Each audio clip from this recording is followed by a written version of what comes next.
ایک دن ایک شکاری نے اپنا جال پھیلایا اور ایک پرندہ جو وہاں سے گزر رہا تھا جال میں پھنس گیا۔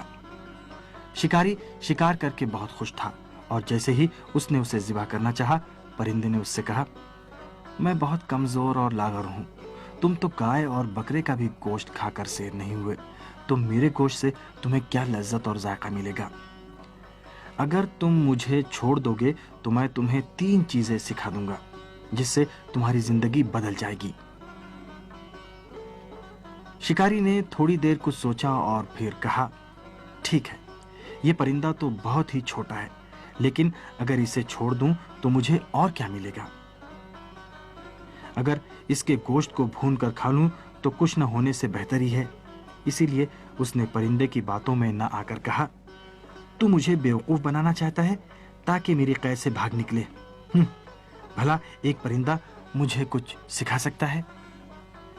پرندے نے کہا، ٹھیک ہے، تم جو چاہو سوچو، لیکن پہلی نصیحت تمہیں اسی وقت جب میں تمہارے ہاتھوں میں قید ہوں کیے دیتا ہوں،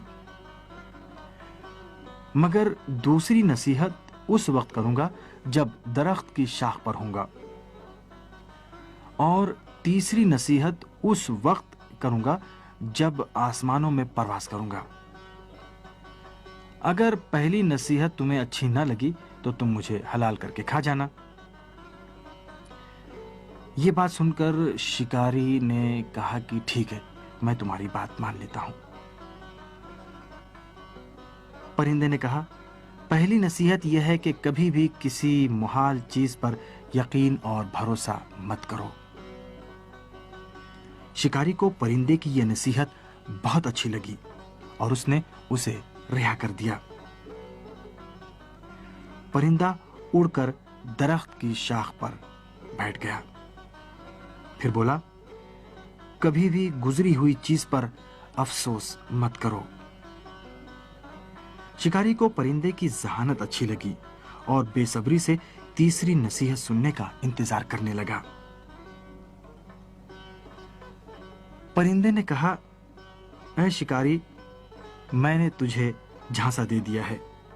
میں نے اپنے شکم میں ایک ایسے گراں قیمت پتھر کا ٹکڑا نگل لیا ہے جس کی قیمت 2000 سونے کی اشرفی ہے۔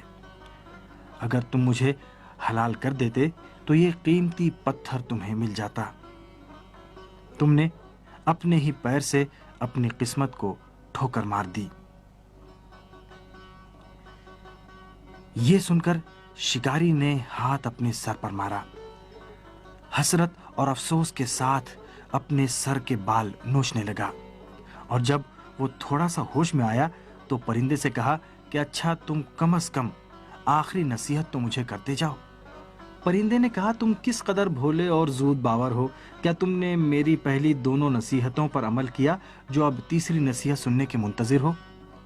کیا میں نے تم سے نہیں کہا تھا کہ گزری ہوئی چیزوں کا افسوس مت کیا کرو، لیکن تم نے اس پر عمل نہیں کیا، اور تم سے میں نے نہیں کہا تھا کہ محال چیزوں پر کبھی یقین مت کیا کرو؟ یہ کیسے ممکن ہے کہ مجھ جیسا ایک چھوٹا سا پرندہ ایک قیمتی پتھر کے ٹکڑے کو جو خود اس کے ہیکل سے بڑا ہو نگل لے؟ شکاری نے کہا، میری پوری طرح سے تنبیہ ہو گئی ہے، اب تم مجھے تیسری نصیحت کرو۔ پرندہ آسمانوں اور فضاؤں میں گم ہونے سے پہلے بولا، بیوقوف شخص کو نصیحت کرنا بنجر زمین میں کھیتی کرنا ہے۔